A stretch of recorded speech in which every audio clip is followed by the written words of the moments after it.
पाहुणे घरी आल्यावर बघा ही छकुली पाहुण्यांना काय म्हणाली.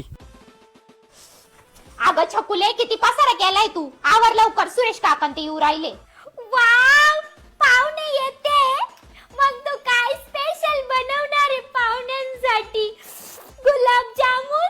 काय स्पेशल डिशल नाही बनवणार, साधा ना पिठलं भाकर बनवीन. आणि छकुले ऐक, त्यांच्या समोर काय हट्ट नको करू. मी ना संध्याकाळी करीन तुझ्यासाठी गुलाबजाम. एवढ्यांना काय पुरणार नाही ते.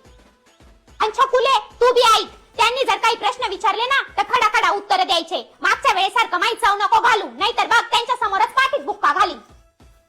ठीक आहे मम्मी, पण पाहुणे जाताना मला पैसे देऊन जातील ना? हे घ्या काका पाणी. काय ग छकुली, कितवीला गेली? मी 5वीला गेले. 5वीला गेली का? मग 5चा पाडा म्हण बरं. पाडा 5 1 5, 5 दुने 6, 5 त्रिक 7. बस झालं. तू तर लयच हुशार आहे. मग आज काय स्पेशल आहे? काय स्पेशल नाहीये, पिठलं भाकर बनवलंय तुमच्यासाठी. आम्ही तुम्ही गेल्यावर संध्याकाळी गुलाबजाम बनवणार आहे. मम्मी बरोबर म्हणत होती, कशाला येताय काय माहिती तुम्ही झक मारायला. दरवेळेस तुमच्याच पोरांचं भूषण सांगत्या, जसे काय दुसऱ्यांचे पोरं हुशारच नाहीये.